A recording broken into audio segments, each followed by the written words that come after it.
Welcome back to the Gardening with Joy and Holly radio show. Moments away, Kathy and Teri, co-authors of a brand new book. But first, a product that can also help with your plant growth, Simple Grow worm castings.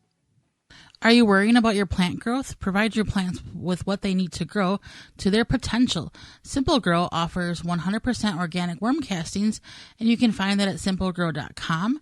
Unlike any other worm casting products, when you order from Simple Grow, you are getting 100% worm castings. That's it, 100%, all worm castings, no filler. Right, no filler, just the castings. Promote ideal soil structure and aeration with Simple Grow all-natural odor-free worm castings. There's only one ingredient, worm castings. Worm castings. No chemicals or additives to put into your soil or your food. It doesn't smell like other fertilizers. For indoor and outdoor use, you can buy the bag, the bundle, ton, or truckload. You can check out what Simple Grow 100% worm castings can do for your plants at simplegrow.com. Well, Holly, let's go to the Proclamation Hotline, brought to you by Proclamation Goods, and bring in our guest for this week. Teri Speight is a longtime gardener, author, and podcaster. Gardening and connecting and honoring the earth is a lifelong and beyond passion of hers. Kathy Jentz is an author, editor, and lifelong gardener who believes in growing plants should be stress-free and enjoyable. They co-wrote the soon-to-be-released book, The Urban Garden, 101 Ways to Grow Food and Beauty in the City. Welcome to the program. Thank you. Thanks for having us. Well, absolutely. Thank you for both of you making time and making everything work together to have all of us together, not only sharing information to educate Holly and myself, but also all of our listeners across the country. You're welcome. Okay, so Teri, on your website, you mentioned your ancestors' sharecropping and your roots in the world of gardening. Can you touch on that a bit, knowing how far back gardening, connecting with the earth goes back in your family? Yes. On my mom's side, my great-great-grandpa was a freed slave. He sharecropped, and he also grew not just for his family, but his community and to the local schools in Lawrence County, South Carolina. And on my dad's side, my dad would love to share stories with me about how his grandma and grandpa farmed. They sharecropped. They had a farm at home as well. And my dad loved to hang out with his grandma, who he called Big Mama, and his grandpa. And he always says, we didn't have a hose. We watered our garden from a bucket on the back of a cart drawn by the horse. So it goes way back. It goes deep. And I definitely paid attention. And I don't have a horse, but I garden in the same way today. Whenever you hear stories, whenever family tells stories like that, it just reminds you of how far we have come and how fortunate we are in the life that we live.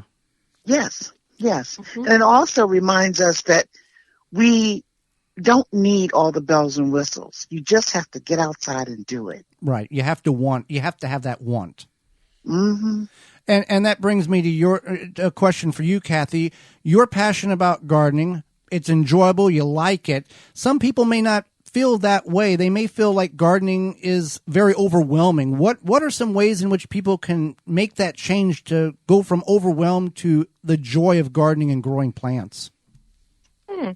Well, first is to not try to take on everything at once. And that's the temptation, right? We want to have everything perfect and growing immediately. So just take small bites, small little discrete areas. So if you're looking at a new home or a home that you've just moved into, maybe just tackle the front beds this year and then build out from there. And then if you're looking at like a vegetable garden plot, maybe start with one row and a couple containers and then build out from there. And then add as you have time and as you have your resources, because it's not just our time, but also do we have the money? Do we have the energy? So just a little bit at a time and not having to feel like it all has to be perfect. I definitely am a believer in wabi-sabi principle in that, a little imperfection is a good thing. And you make a good point that, some people think, well, if I'm going to do it, I got to go big or I can't do it at all. Mm-hmm. And if you're going to be a good gardener or landscaper, you got to kill at least 1,000 plants. I'm sure both of you ladies have killed, and we have killed our share of plants that we have learned greatly from those experiences of those dead plants. Mm-hmm.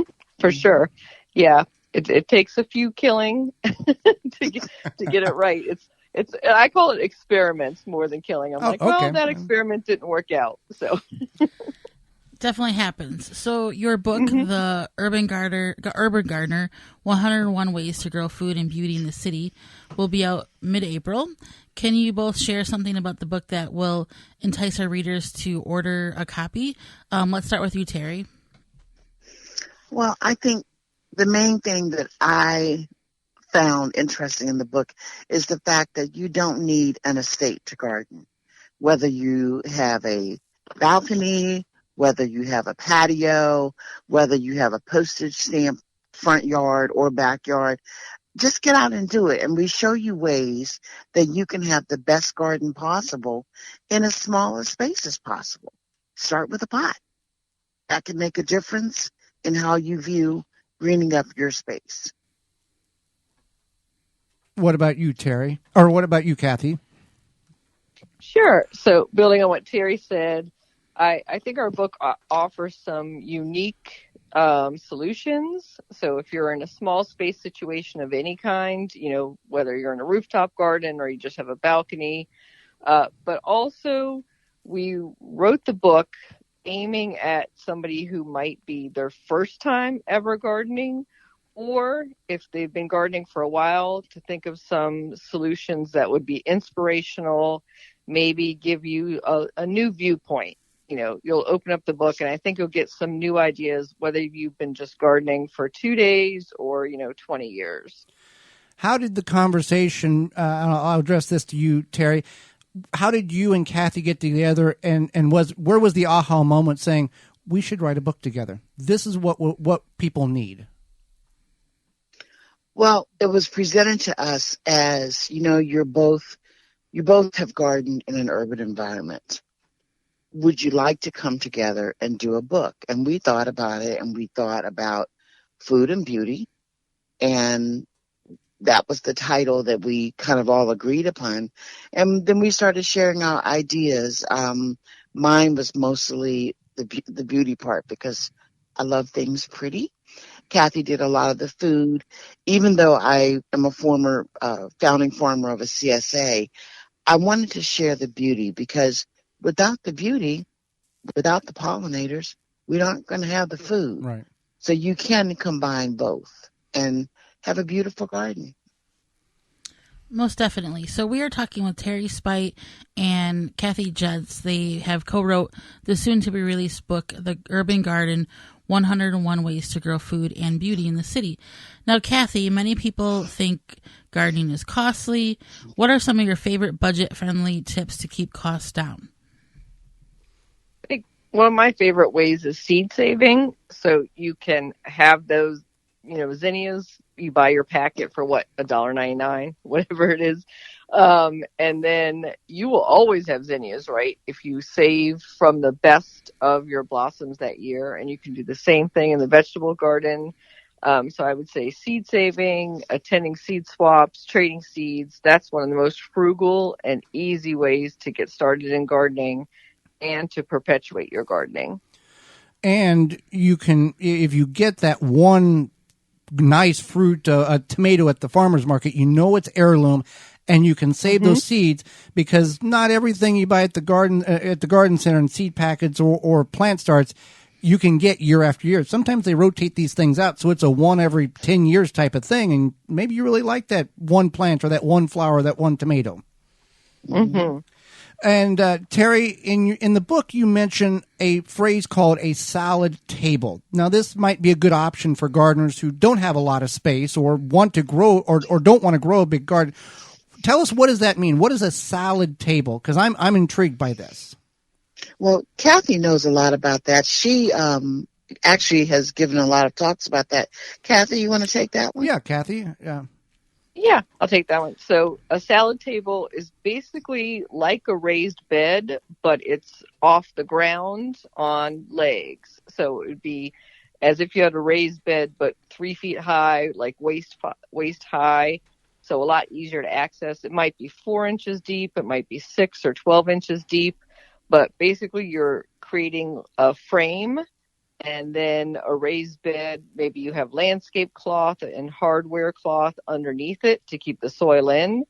And then you could do shallow plants like just lettuce greens, maybe radishes. But if you have a little bit deeper salad table, then of course you could do some more root vegetables for that. A lot of people use it for their herbs and greens, and if you can put it on wheels, even better, because then you can move that salad table into more of the shade as the heat and warmth is coming in right from spring into summer, and help your greens from bolting so quickly. And then same thing in reverse in the fall. You can have your salad table start in the shade and then move out to more sun into, October, November, as you're getting more shorter days, but cooler days. The great thing is it keeps it, accessible. It's easy for somebody who might have mobility issues or if you have a hard time bending over. And it also keeps it away from those rascally rabbits on the ground. So since it's literally a raised bed at like waist height. Fantastic. You could even, probably make like a little salad wagon or something as well. Mm-hmm. So, Teri, just a quick question. You had mentioned bringing in beauty for the pollinators.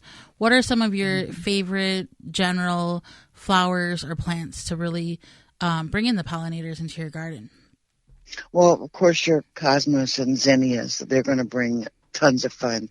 But also, my favorite, which I could almost marry this plant, is Rudbeckia hirta. It's a great native plant in my zone 7. And you want to see some goldfinches have a party. It's just amazing. So I love to mix that with a little bee balm, a little mountain mint in an area that is solely for the pollinators. And it just turns into a garden party. Now, you use the word mint. Are you using that in a container or in a controlled in-ground situation? And with the mountain mint, I have it in a specific area that I specifically leave alone because it is definitely to bring positive insects into my garden. So I have it in my ground, and when it gets a little too happy, I just give it to someone else and tell them to put it in a pot. I understand. Well, ladies, we greatly appreciate the time you've offered us and the education that you provided us. How can the listeners find out more about you and get the book? Kathy, we'll start with you. How do people get a hold of you? And then Teri, you can follow her with that.